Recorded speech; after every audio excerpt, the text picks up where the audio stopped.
Staff reporter Rana Shahid Javed की report के मुताबिक कराची धमाका नाजमाबाद बोर्ड ऑफिस के करीब पेट्रोल पंप पर धमाका।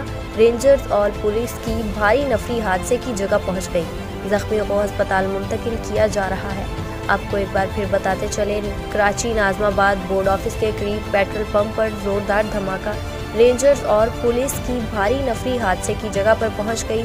जख्मियों को अस्पताल मुंतकिल किया जा रहा है। कौन सा वाला? वो लेटा वाला।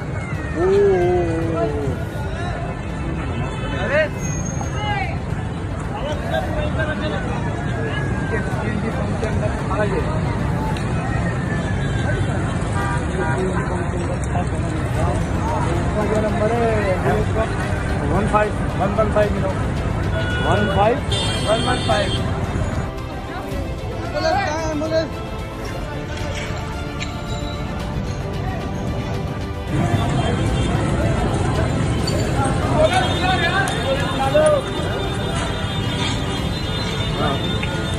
उसको देखो, उसको देखो।